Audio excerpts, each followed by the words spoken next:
कृष्णा राधे राधे। आप सभी को भैया दूज पर्व की हार्दिक शुभकामनाएं। आज आपने सुनेंगे भैया दूज पर सुनी जाने वाली पौराणिक कथा। तो सभी बहनों से मेरी विनती है कि इस कथा को अपने भाइयों की लंबी आयु के लिए श्रद्धापूर्वक पूरा सुनना और ज़्यादा से ज़्यादा मेरी दूसरी बहनों में शेयर करना, ताकि वह भी इस कथा को पूरी सुन सकें। भैया दूज का पर्व कार्तिक मास के शुक्ल पक्ष की द्वितीया तिथि को मनाया जाता है। इस दिन बहनें रोली एवं अक्षत से अपने भाइयों को तिलक करके उनके उज्जवल भविष्य और लंबी आयु के लिए कामना करती हैं। तो चलिए अपने भाइयों की लंबी उम्र और मंगल जीवन की कामना करते हुए सुनते हैं भैया दूज की पौराणिक कथा। कथा शुरू करने से पहले सभी माता बहनों से अनुरोध है कि कमेंट बॉक्स में जय श्री विष्णु भगवान की अवश्य लिखें। बोलो विष्णु भगवान की जय। भगवान सूर्य नारायण की पत्नी छाया है। भगवान सूर्य और छाया के पुत्र और पुत्री हैं यमराज तथा यमुना जी। यमुना जी को अपने भाई यमराज से बड़ा लगाव था। वह उनसे बराबर निवेदन करती रहती थी कि अपने इष्ट मित्रों के साथ आकर उनके घर पर भोजन करें। काम की व्यवस्था के चलते यमराज जी बहन की बात को टालते रहते। कार्तिक के शुक्ल पक्ष का दिन था। यमुना जी ने अपने भाई को भोजन के लिए अपने घर आने के लिए निमंत्रण भेजा, वचनबंद कर दिया। यमराज ने सोचा कि मैं तो प्राणों को हरने वाला हूँ, मुझे कोई भी अपने घर नहीं बुलाना चाहता, पर मेरी बहन जिसे श्रद्धा भावना से मुझे बुला रही है उसका पालन करना मेरा धर्म है। बहन के घर आते समय यमराज ने नरक निवास करने वाले जीवों को मुक्त कर दिया। यमराज को अपने घर आया देखकर यमुना की खुशी का ठिकाना नहीं रहा। उसने स्नान कर पूजा करके व्यंजन परोसकर भोजन कराया। यमुना द्वारा किया गया अतिथि से यमराज ने प्रसन्न होकर बहन को वर मांगने का आदेश दिया। तो यमुना ने कहा कि हे भाई, आप हर साल इसी दिन मेरे घर आया करें। मेरी तरह जो बहनें इस दिन अपने भाई को आदर सत्कार के साथ टीका करें उसे तुम्हारा भय ना रहे। यमराज ने तथास्तु कहकर यमुना को अमूल्य वस्त्राभूषण देकर यमलोक के लिए प्रस्थान किया। इसी दिन से भाई दूज के पर्व की परंपरा शुरू हो गई है। ऐसी मान्यता है कि जो बहनें अपने भाई का अतिथि सत्कार करती हैं उन्हें यमराज का भय नहीं रहता। इसलिए भैया दूज के दिन यमराज तथा यमुना जी का पूजन किया जाता है। ये थी यमराज और यमुना जी की कहानी। अब सुनते हैं भाई दूज की कहानी। बोलिए सच्चे दरबार की, वृंदावन बिहारी लाल की जय। तो एक जाट का था, एक भाट का था। जाट की बहन थी, भाट की बहन नहीं थी। भैया दूज का दिन था। जाट ने कहा, आज भैया दूज है, मैं अपनी बहन के घर जा रहा हूँ। तो भाट बोला, मेरी तो बहन नहीं है, मैं भी तेरे साथ चलता हूँ, मैं किसी को मुंह बोली बहन बना लूंगा। वे दोनों चल दिए। आगे चलकर जाट अपनी बहन के घर रुक गया। भाट ने देखा कि कुएं पर दो पनिहारी पानी भर रही हैं, आपस में बातें कर रही थी कि आज भैया दूज है, आज हमारा भाई आएगा, जल्दी जल्दी चलते हैं। दूसरी बहन बोली, मेरा तो भाई नहीं है, मैं किसके टीका करूंगी। भाट वहां से बातें सुन रहा था। पनिहारी पानी लेकर अपने घर को चल दी। पीछे पीछे भाट भी चल दिया। वह घर जाकर मटका रखकर चरखा काटने बैठ गई। तो जाकर भाट ने कहा, जीजी राम राम। वह जो खड़ी हुई तो चरखे का तार टूट गया। वो जुड़ा नहीं। वह भाई से कैसे मिले, वह भगवान से प्रार्थना करने लगी कि तार जुड़ जाए तो मैं भाई से मिलूं। तार जुड़ गया तो वह भाई से मिली और फिर पड़ोसिन से पूछने गई कि मेरा प्यारा पावना भाई आया है और मैं चावल कैसे बनाऊं। पड़ोसिन ने कहा कि तेल में चौंका दो और घी में चावल चढ़ा दो, तो ना तो चौका सूखे और ना ही चावल बने। वो तो दुखी हो गई, तो करे क्या करे। फिर दूसरी पड़ोसिन के घर जाती है और कहती है, बहन ना तो चौका ही सूखता है ना ही चावल बनते हैं। तो वहाँ एक बुढ़िया माई थी, बोली, अरे बेटी तू पागल क्यों हो रही है, पानी में चावल बना, पानी में चौका लगा और उसके बाद ऊपर से जितना मर्जी हो इतना घी बुरा दे। अब तो वो इसने ऐसा ही किया, चौका भी सूख गया, चावल भी बन गए। अपने भाई को भोजन कराती है और भोजन करा के उससे बातें करती है। भाई बोला कि अरे बहन मुझे सुबह जाना है तो मेरे लिए 4 रोटी बना देना। उसने कहा ठीक है भैया। सुबह जल्दी जल्दी उठती है और उठ के उल्टी सीधी चाकी चलाती है और चाकी चलाते समय उसमें सांप की माजर पिस जाती है। उसी से रोटी बना के वो दे देती है। अब रोटी दे देती है तो सुबह जब बच्चे खड़े होते हैं वो कहते हैं कि माँ भूख लग रही है, रोटी दे दे, कि मैंने तेरे मामा को 4 रोटी बना के दी है, एक और रखी है चूल्हे के पीछे, देख ले खा ले। अब जैसे ही वहां आती है तो क्या देखती है, बच्चे ले गए कि अरे माँ तूने तो अपना भाई खुद हाथों करके मार दिया, कि देखिए क्या है। तो दौड़ी दौड़ी दूध औरता छोड़ती है, पूत पालने छोड़ती है, दौड़ पड़ती है अपने भाई। किसी ने मेरा पीर बटेऊ देखा है, किसी ने मेरा प्यारा भाई देखा है, तो दौड़ती दौड़ती चलती है। तो एक इंसान बोला, कह रही एक है तो सही पीपल के पेड़ के नीचे सो रहा है, कहीं वही तो तेरा भाई नहीं है। जाती, अरे वीर बटोई, अरे प्यारे भाई, जगाती है कि रोटी तो नहीं खाई, कि नहीं खाई, ये रखी तेरी रोटी। अब तो उन रोटियों को पीपल के पेड़ की जड़ में गड्ढा खोद के दाब देती है। जैसे ही वहां से हटती है वो पेड़ गिर जाता है नीचे।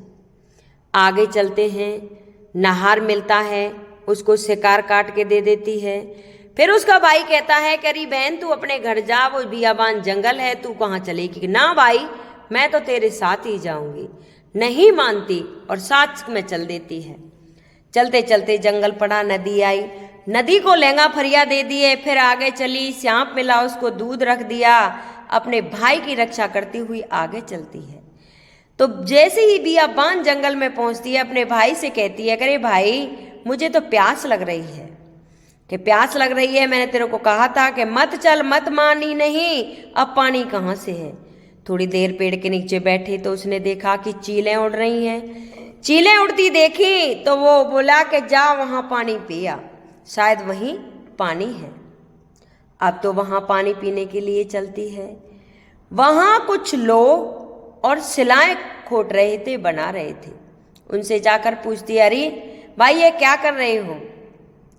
तो वो कहते हैं कि तुझे पानी पीना है तो पी, नहीं तो तू अपना रास्ता नाप चल, हमारे से क्या मतलब, नहीं हमें बता तू क्या कर रहे हैं। तो नहीं मानी तो वो कहने लगे कि इकलौती के पूत को, अनकोसी के वीर को हम ये सिलाएं गढ़ रहे हैं जो मरते समय उनकी छाती पर रखी जाती हैं। अब तो वहां से पानी तो उसने नहीं पिया। अब तो गालियां देती हुई चली आई, अरे भाई तू मर जाइयो, तेरी जवानी में आग लग जाइयो, तेरी माँ मर जाइयो, ये हो जाइयो, वो हो जाइयो। धीरे धीरे घर आए। घर आकर देखते हैं माँ मिली कि ये कौन है, किसको पकड़ लाया, कि ये बहन है।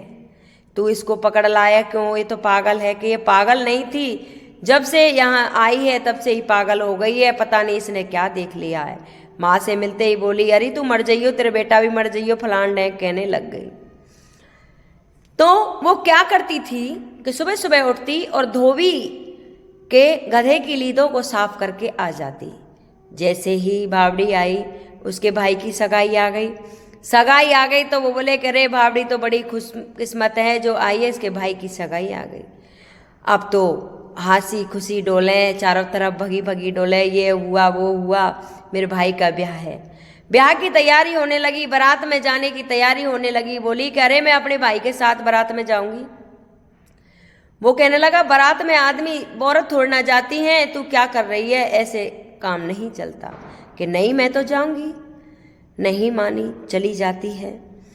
तो वो बोली कि मैं बारोटी दरवाजे से नहीं करूंगी और खेत में करूंगी। अब जैसे ही खेत में बारोटी करते दरवाजा गिरता है धूम। तो बोले अरे बाबड़ी ने तो बचा दिए, नहीं आज तो सारे मर जाते हैं। ऐसे ऐसे बोले कि देख जब फेरे होए तो मुझे जरूर ले जाना।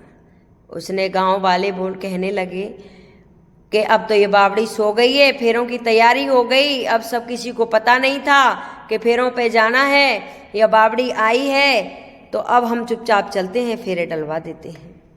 अब तो फेरे डलवाने के लिए जैसे ही ले जाते हैं, सांप निकलता है और उसके भाई को काट लेता है। अब तो सारे आते हैं और कहते हैं कि तेरे पे अगर कोई युक्ति हो तो तेरे भाई को बचा ले, तेरे भाई को सांप ने काट लिया। वो कहती है कि मैंने तुमको मना किया था कि फेरों पे मैं जाऊंगी, लेकिन नहीं माने। पर कोई बात नहीं, ठीक है, अब तो तुमको गौ मारे की हत्या है, मेरे भाई को आग मत देना, मैं अभी आती हूँ। दौड़ी दौड़ी धोबन के पास आती है और कहती है अरे बहन मैंने आज के लिए ही तुझे बैंड बनाया था, अब चल मेरे भाई के प्राण बचा। अब तो आती है और अपने कन्यावरी धोबन की उसमें मुंह में डाल देती है। वो खड़ा हो जाता है और वो कहते हैं अब अपनी बहू को ब्याह के ले आना। अब घर आ जाती है, अपनी माँ से कहती है कि तूने पानी भरा होगा, कहीं मिला तो नहीं, जो चूल्हे का लीपने का होता है उसमें पानी है, तू सारे घर में बो रहा। अब तो चावल बनाए उसी पानी, उसी में से सारी क्रिया उसी पानी से करें। रात हुई, कहने लगी भाभी भाइयों के बीच में सोऊंगी। सारे कहने लगे जवान भाभी जवान भाई है, क्या कर रही है बावड़ी। कि नहीं मानी, बीच में सो गई। रात को सांप आया, काट के ढाल के नीचे दबा के और सो जाती है। सारे खड़े हो जाते हैं, लेकिन सुबह बावड़ी खड़ी नहीं होती। सारे आते हैं क्या बात है और बावड़ी क्यों नहीं खड़ी हो रही। अब तो बावड़ी को जगाया जाता है, जग जाती है। फिर माँ कहती है उसकी कि बेटी आज तो मेरे सिर गूथी कर दे, मेरे सिर में बहुत तेज खुजली हो रही है। अब तो माँ के सिर पर बैठ जाती है तो सिर गूथी जुएं की जगह क्या करती कि गरम गरम आंसू गिरती थी और सुई चुबा देती है। वो कहने लगी अरे बेटी तो सुई क्यों चुबा रही है, क्या बात है। तब कहती है कि अरे तू यूँ समझ रही होगी पागल है, बावड़ी है, मैं बावड़ी नहीं हूँ। सारी निशानियाँ दिखाई कि देख जहाँ सांप मिला था यहाँ शेर से बचा के लाई, यहाँ नदी कह रही थी मैं बहाऊंगी तेरे भाई को, यहाँ से बचा के लाई। सारी बातें बताई तो माँ की खुशी का ठिकाना ना रहा। अब तो बावड़ी की जाने की तैयारी होने लगी तो सबके लिए लाते हैं पाट पटंबर, बावड़ी के लाते हैं छेट छावर। अब तो सबका छींट छेवर हो जाता है और बावड़ी का पाट पटंबर हो जाता है। मीन्स ये होता है कि बावड़ी का अच्छा हो जाता है और सबका गंदा गंदा हो जाता है। तो बावड़ी विदा होने लगी। अब तो सारा नगर उसके साथ में चलने लगा। अब तो कहने लगी कि बावड़ी तेरा नगर सारा साथ में आ रहा है, क्या बात है, इस नगर को रोक। वो कहने लगी सब कुछ किया लेकिन मेरे सिर नहीं धोया, सिर गूंथी नहीं करी। अब तो बावड़ी का सिर धोया गया, सिर गूंथी करी, फिर उसको विदा किया गया। तो सारे लोग फिर चलते हैं तो वो हाथ जोड़कर कहती है, पीछे को मुंह करके बैठती है कि नकर खेड़े तू अपने घर सुबह बसियो, मैं अपने घर जा रही हूँ। तभी से बेटियों को पीछे मुड़ के बिठाया जाता है और दौज पर यह कहानी जरूर सुनी जाती है। तो हे भगवान, हे दौज माता, जैसे उसके भाई को जीवन दान दिया वैसे ये जो कहानी सुने हुंकारा भरे सभी की मनोकामना पूर्ण करना, सभी पर अपनी कृपा दृष्टि बरसाना। बोल दौज माता की जय। अब सुनते हैं भाई दूज की दूसरी कथा। बोलिए वृंदावन बिहारी लाल की जय। एक समय की बात है कि एक बुढ़िया माँ थी, उसके एक पुत्र और एक पुत्री थी। पुत्री की शादी हो चुकी थी। एक दिन भाई दूज का त्योहार आया के दिन बेटे ने अपनी माँ से बहन के घर जाने का अनुरोध किया। तब बूढ़ी माँ ने कहा, बेटा तेरी बहन तो बहुत कलिहा है, वह हर वक्त लड़ती है, तू उसके घर जाकर क्या करेगा। बेटे के अनुरोध करने पर बूढ़ी माँ ने उसे अनुमति दे दी। भाई अपनी बहन से मिलने के लिए घर से निकला तो रास्ते में उसे एक नदी मिलती है। नदी बोलती है, मैं तेरा काल हूं, तुझे डुबा दूंगी। तब भाई कहता है, मैं कई साल के बाद अपनी बहन से मिलने जा रहा हूं, उससे मिलकर आने दो, फिर वापस आते वक्त तुम मुझे डुबा देना। तो नदी मान जाती है और उसे रास्ता दे देती है। थोड़ा आगे चलता है तो रास्ते में उसे एक सर्प मिलता है। सर्प बोलता है, मैं तुझे डसूंगा। तब भाई कहता है, पहले मुझे अपनी बहन से मिलकर टीका लगवा लेने दो, फिर तुम मुझे डस लेना। सर्प भी उसे रास्ता दे देता है। अब वह आगे बढ़ता है। आगे जंगल में उसे एक शेर मिलता है। शेर कहता है, मैं तुझे खा जाऊंगा। तो भाई उसे भी बोलता है कि मैं पहले अपनी बहन से मिलकर टीका लगवा लूं, फिर तू लौटते समय तुम मुझे खा लेना। शेर उसे रास्ता दे देता है और अब भाई अपनी बहन के घर पहुंच जाता है और आवाज लगाता है, देख बहन, 7 कोस दूर से तिलक करवाने तेरा भाई आया है। बहन उस समय सूत काट रही थी। तब उसका सूत बीच में ही टूट जाता है। ऐसी मान्यता है कि यदि सूत काटते वक्त सूत बीच में टूट जाए तो जिस बहन के इकलौता भाई होता है वह सूत जब तक पुनः जुड़ नहीं जाता तब तक वह बहन बोलती नहीं है। भाई बाहर से पुनः आवाज लगाता है, भाई आया है। बहन जवाब नहीं देती है तो भाई मन में सोचता है, मुझ गरीब से मेरी बहन बात नहीं करना चाहती। माँ सही कह रही थी, मुझे यहाँ नहीं आना चाहिए था। वह सोचकर वह वापस जाने लगता है। इतने में बहन का सूत पुनः जुड़ जाता है और वह भाई को आवाज देती है और उसकी तरफ दौड़ती है और उससे बात ना करने का कारण बताती है। बहन बड़े प्यार व स्नेह से भाई को घर में ले आती है और बहन अपनी सहेली पड़ोसन के घर जाती है और उससे पूछती है, हे सहेली, कोई जान से प्यारा भाई मेहमान आए तो क्या करना चाहिए? पड़ोसन मजाक में कह देती है, तेल में चौका लगाना चाहिए और घी में चावल पकाने चाहिए। बोली बहन पड़ोसन का मजाक समझ नहीं पाती और वैसा ही करती है। और अब ना तो चौका सूखता है और ना ही चावल सींचते हैं। इधर भूखा भाई उससे कहता है कि बहन भूख लगी है, खाना परोस दो। तब बहन बोली, भाई आज ना तो चावल सींच रहे हैं और ना ही चौका सूख रहा है। भाई ने पूछा, बहन कैसे तूने चौका लगाया और कैसे तूने चावल चढ़ाए? बहन बोली, मैंने पड़ोसन वाली सहेली से पूछा था, उसने कहा जान से प्यारा मेहमान आए तो तेल का चौका लगाना चाहिए और घी में चावल चढ़ाने चाहिए। भाई बोला, अरे मेरी भोली बहन, कभी तेल का चौका सूखता है क्या और कभी घी के चावल पकते हैं क्या? तू पानी का चौका लगा और पानी में ही चावल चढ़ा। फिर वह ऐसा ही करती है। जब चौका सूख जाता है और चावल पक जाते हैं तब बहन घी और शक्कर डालकर भाई को भोजन कराती है और फिर उससे तिलक करती है। कई दिन बीत जाते हैं। एक दिन भाई बोला, अब मैं घर वापस जाऊंगा क्योंकि घर पर माँ अकेली है। अगले दिन सुबह जल्दी उठकर गेहूं पीसकर भाई के लिए लड्डू बनाती है और कुछ लड्डू बच्चों के लिए रखकर अपने भाई को विदा करती है। सुबह जब बच्चे उठते हैं तो माँ से कुछ खाने को मांगते हैं, तब माँ उन्हें वही लड्डू दे देती है। तब वह देखते हैं कि क्या सारे लड्डू हरे के हो रहे हैं। फिर वह चक्की में देखती है तो उसमें गेहूं के साथ एक सर्प भी पिस जाता है। उस लड्डुओं को फेंक देती है और अपने भाई के पीछे पीछे भागती है। रास्ते में एक पेड़ के नीचे उसका भाई बैठा था। उसे देखकर भाई बोला, क्या हुआ बहन? तब बहन पूछती है कि तूने जो लड्डू बांध कर दिए थे वे कहीं खाए तो नहीं? भाई ने कहा, बहन तेरे लड्डू मैंने अभी नहीं खाए, पेड़ पर टंगे हैं, ले लो। वह पेड़ से लड्डू उतारती है और वहीं पर एक गड्ढा खोद कर लड्डुओं को गाड़ देती है। तत्पश्चात अपने भाई को सारी बात बताती है। भाई बोला, बहन तूने एक बार तो मुझे मौत से बचा लिया, लेकिन मैं पीछे कईयों को वचन देकर आया हूँ। बहन ने कहा, भाई तुम क्या कह रहे हो? मुझे कुछ समझ में नहीं आ रहा। तब भाई अपनी बहन को सारी बातें बताता है। वे दोनों बैठकर वहां बात कर रही थे कि बहन भाई से पानी मांगती है। भाई बोला, थोड़ी दूर एक तालाब है, वहां से मैं अभी पानी लेकर आता हूँ। बहन बोली, मैं खुद जाती हूँ और पानी पीकर वापस आती हूँ। वह पानी पीने तालाब पर पहुँचती है तो देखती है कि वहाँ एक बुढ़िया बैठी है। वह उसके पास जाकर पूछती है, माँ तुम यहाँ क्यों बैठी हो? तब वह बुढ़िया बोलती है, मैं विधाता हूँ, एक बहन के भाई की साथ गाड़ रही हूँ। यह वह पूछती है कि माता वह कौन सा भाई है?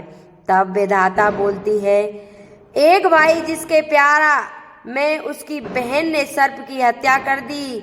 बहन सोचती है कि यह तो मेरा ही भाई है। वह घबरा जाती है और विधाता से पूछती है कि माता उस भाई को किस प्रकार बचा सकते हैं, क्या करना होगा? विधाता उसे बताती है कि उसकी एक बहन है, जब वह उसे गालियां दे और उसकी शादी होने तक यदि वह हर घात को टाल देती है तो उसका भाई बच सकता है। वह परंतु अपने भाई के पास जाकर कहती है, अरे भाई, तुझे माँ के घर तक छोड़ने चलूंगी, लेकिन रुक, मैं अभी आती हूँ। और वह शेर के लिए मांस, सर्प के लिए दूध और नदी के लिए ओढ़नी लाती है और दोनों भाई बहन आगे बढ़ते हैं। रास्ते में उसे पहले शेर मिलता है। जैसे कि वह भाई को खाने के लिए आगे बढ़ता है, बहन उसके आगे मांस का टुकड़ा डाल देती है। शेर मांस के टुकड़े को खाने में लग जाता है और दोनों भाई बहन आगे बढ़ते हैं। कुछ दूर जाने के बाद आगे उन्हें एक सर्प मिलता है और जैसे ही सर्प उससे डसने के लिए आता है, बहन सर्प के आगे दूध का प्याला रख देती है। सर्प दूध पीने लग जाता है और वह दोनों आगे चलते हैं। रास्ते में उन्हें नदी मिलती है जो भाई को डुबाने को तैयार होती है, पर बहन नदी को ओढ़नी देती है। तत्पश्चात खुश होकर नदी रास्ता दे देती है। अब वह दोनों भाई बहन आगे बढ़ते हैं और अपने घर पहुंच जाते हैं। बेटी को देखकर माँ खुश हो जाती है, पर बहन उसी समय भाई को गाली देने लग जाती है।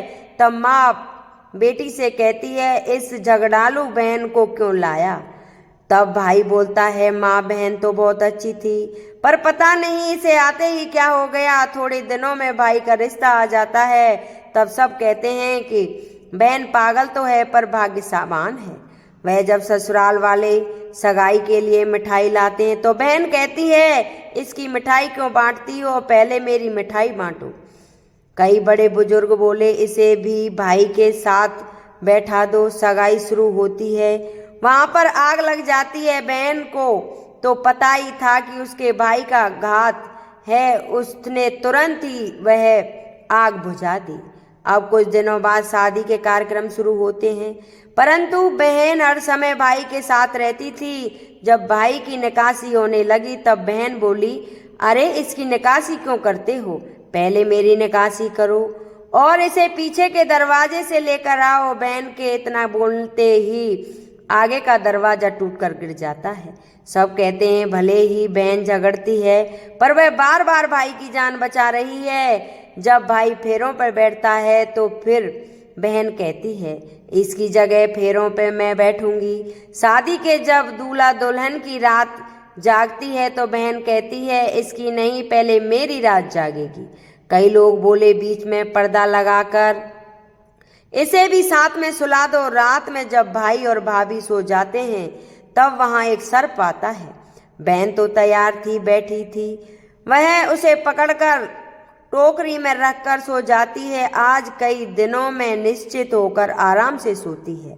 इधर उसकी माँ सोचती है, बेटी के उठने से पहले ही मेहमानों को विदा कर देते हैं, वरना फिर शोर मचाएगी। जब बेटी उठकर देखती है तो घर में कोई नहीं दिखता। तब वह माँ से पूछती है कि माँ, सब मेहमान कहाँ चले गए? तब माँ कहती है, बेटी मैंने तो सब मेहमानों को विदा कर दिया। जब बेटी बोलती है, माँ सब मेहमानों को वापस बुलाओ, तभी मैं विदा होंगी। उसके कहने के अनुसार माँ सभी मेहमानों को वापस बुलाती है। तब वह माँ से कहती है, माँ आज के दिन के लिए ही मैंने पालने में पूत और चूल्हे पर दूध छोड़ा था और पागल हो गई थी। मेरे इस भाई पर 7 घात थी, वह टालने के लिए मैं ऐसा कर रही थी। उसकी यह बात सुनकर माँ और भाई बहुत खुश हो जाते हैं और सबसे पहले अपनी बेटी को विदा करते हैं और उसके बाद में सभी मेहमानों को विदा करते हैं। इस दिन के बाद से ही हर बहन अपने भाई की लंबी उम्र की कामना के लिए भाई दूज का त्योहार मनाने लगी। इस दिन भाई का टीका करती हैं और इस कथा को सुनती हैं। बोलिए श्री राधा कृष्ण भगवान की जय। बोलिए जमुना माता की जय। हमारी कथा आपको कैसी लगी कृपया कमेंट बॉक्स में ज़रूर बताएं और इस कथा को ज़्यादा से ज़्यादा शेयर करें।